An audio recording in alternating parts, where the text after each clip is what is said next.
अवधूत चिंतन श्री गुरुदेव दत्त श्री स्वामी समर्थ. तुम्हा सर्वांचं आपल्या चॅनलमध्ये खूप खूप स्वागत करते आणि आजच्या व्हिडिओला सुरुवात करते. आजचा दिवस तुम्हाला खूप छान आणि सुखसमाधानाचा जावो ही स्वामींच्या चरणी प्रार्थना करते. आजच्या या व्हिडिओमधून आपण जाणून घेणार आहोत की उद्या माघी गणेश जयंती आहे. माघी गणेश जयंती ही 1 फेब्रुवारीला म्हणजे शनिवारच्या दिवशी आलेली आहे. माघी गणेश जयंती ही माघ महिन्यामध्ये येत असते, म्हणून याला माघी गणेशोत्सव असे म्हटले जाते. माघी गणेश जयंती हा एक विशेष दिवस असा आहे की या दिवशी गणपती बाप्पांचा जन्म झाला होता. हा दिवस साक्षात आपल्या आराध्य दैवत म्हणजेच गणपती बाप्पा यांना समर्पित आहे. या दिवशी गणेशाचे पूजन केल्याने विविध समस्या दूर होतात आणि जीवनात सकारात्मक बदल घडून येतात. माघ महिन्यातील शुक्ल पक्षाच्या चतुर्थी तिथीला गणेशाची पूजा केल्याने बरेच शारीरिक मानसिक फायदे आपल्याला होत असतात. यामुळे आपल्याला आपल्या दैनंदिन जीवनातील समस्यांचा सामना करण्यासाठी आपल्याला एक प्रकारची ऊर्जा जी आहे, शक्ती जी आहे तर ती मिळत असते. धार्मिकदृष्ट्या हा दिवस अत्यंत महत्त्वाचा असल्यामुळे या दिवशी व्रत करण्यासोबतच गणपती बाप्पांच्या पूजेसोबतच काही महत्त्वाचे उपाय देखील केले जातात. आज या व्हिडिओमधून मी तुम्हाला असाच एक अतिशय प्रभावी असा उपाय जो आहे तर तो सांगणार आहे. या गणेश जयंतीच्या दिवशी तुम्ही व्रत जरी नाही केलं, तुम्हाला शक्य झालं नाही तरी सुद्धा चालेल, पण तुम्हाला घरामध्ये हिरवे मूग जे आहेत ना तर ते एका ठिकाणी ठेवून द्यायचे आहेत. हे केल्याने तुम्हाला सर्व कामात यश मिळेल, कर्जमुक्ती होईल.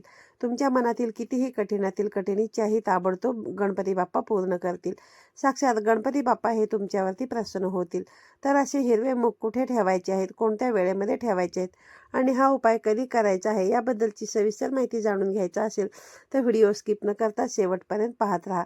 चॅनलवरती नवीन असाल तर चॅनलला नक्की सबस्क्राईब करा आणि असेच नवनवीन आणि माहितीपूर्ण व्हिडिओ पाहण्यासाठी बेल आयकॉनला प्रेस करा. त्याचबरोबर व्हिडिओ पाहत असताना कमेंट बॉक्समध्ये ओम गम गणपतये नमः लिहायला विसरू नका. आज जे मी उपाय तुम्हाला सांगणार आहे हे उपाय आहे ना खूप प्रभावी उपाय आहेत.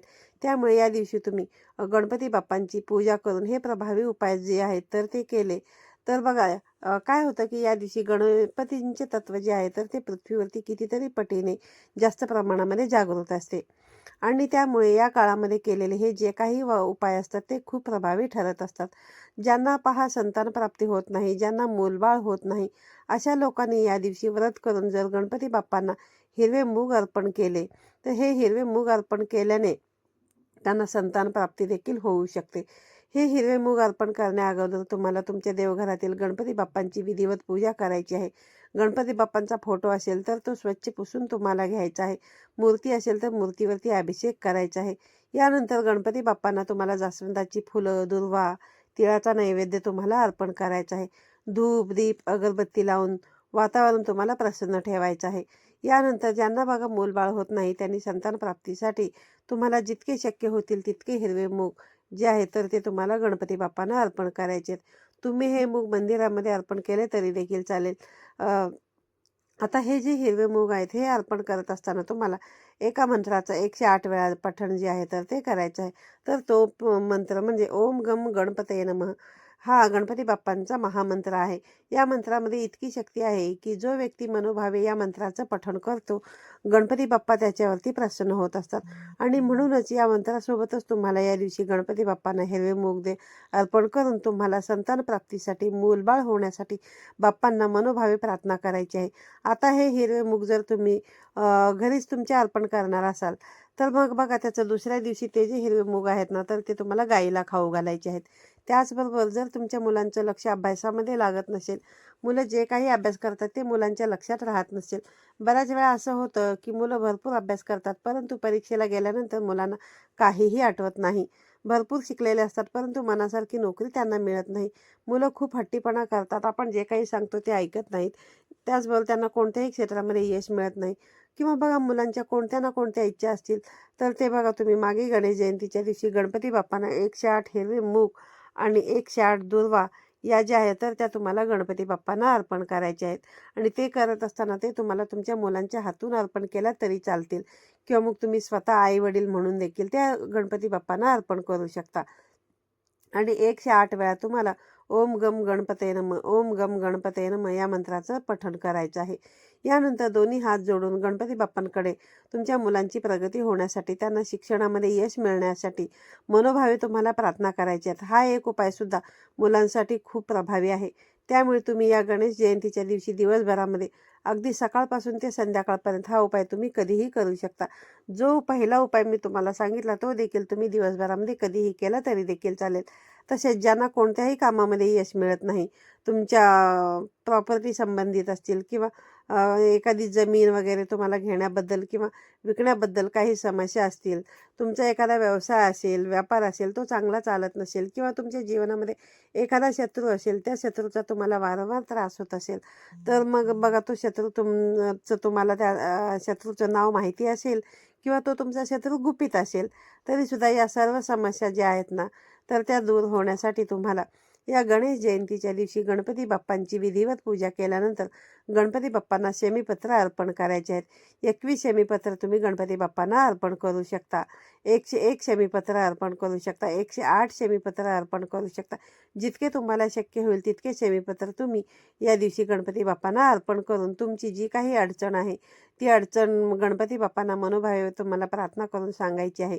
आणि ओम गम गणपतये नमः या मंत्राचा 108 वेळा तुम्हाला जप करायचा आहे.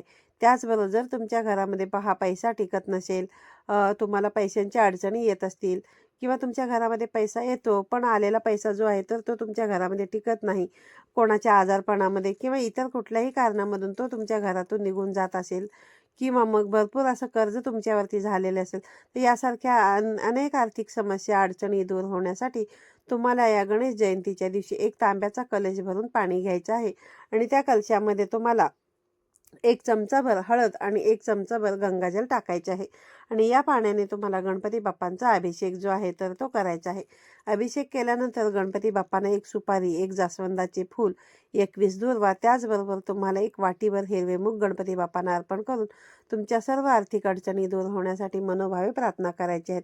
जेव्हा तुम्ही या पाण्याने गणपती बाप्पांचा अभिषेक करणार आहात तेव्हा तुम्हाला ओम गम गणपते नमः किंवा मग ओम वक्रतुंडाय या मंत्राचा जप करत हा जो अभिषेक आहे तर तो करायचा आहे. त्याचबरोबर जर तुमची एखादी इच्छा ही असेल की बघा बऱ्याच दिवसापासून तुमच्या मनामध्ये इच्छा आहे पण तुम्ही किती जरी कष्ट केले तरी ती तुमची इच्छा जी आहे तर ती पूर्ण होत नसेल, तर मग तुम्हाला या दिवशी गणपती बाप्पांची विधिवत पूजा करून गणपती बाप्पांसमोर बसूनच तुम्हाला 108 वेळा ओम गम गणपते नमः, ओम गम गणपते नमः या मंत्राचा जप करायचा आहे. आणि यानंतर तुमच्या घराजवळ जिथे कुठे लहान मुलं असतील त्या मुलांना तुम्हाला रसदार फळे जी आहेत तर ती खायला द्यायची आहेत. मग तुम्ही ती कोणत्याही प्रकारची फळे जी आहेत तर ती देऊ शकता. जो व्यक्ती या दिवशी अशी फळे मुलांना खाऊ घालतो त्या व्यक्तीची प्रत्येक इच्छा जी आहे तर ती पूर्ण होत असते. आणि जेव्हा तुम्ही गणपती बाप्पांची पूजा करणार आहात तेव्हा तुमची जी इच्छा अपूर्ण आहे, तुमच्या मनातील जी काही इच्छा तुम्हाला पूर्ण करायची आहे तर ती बाप्पांना अवश्य बोलून दाखवायची आहे. तर अशा पद्धतीने आजच्या व्हिडिओमध्ये मी जे काही तुम्हाला उपाय सांगितलेले आहेत हे उपाय तुम्ही मागे गणेश जयंतीच्या दिवशी नक्कीच करून पहा. हे सर्व उपाय तुम्ही सकाळपासून ते संध्याकाळपर्यंत जेव्हा कधी तुम्हाला वेळ मिळेल, जेव्हा कधी तुम्हाला शक्य होईल त्या वेळेमध्ये तुम्ही करू शकता. या दिवशी बघा व्रत अवश्य करावं. ज्यांना व्रत करणं शक्य नसेल तर निदान त्यांनी भक्तिभावाने जप तरी गणपती बाप्पांचा करायलाच पाहिजे. आजच्या व्हिडिओमध्ये सांगितलेली माहिती तुम्हाला जर आवडली असेल तर व्हिडिओला लाईक करा, शेअर करा, जास्तीत जास्त तुमच्या मित्रपरिवारांसोबत शेअर करा. पुन्हा भेटूया अशाच एका नवीन आणि माहितीपूर्ण व्हिडिओमध्ये. तोपर्यंत सर्वांना श्री स्वामी समर्थ.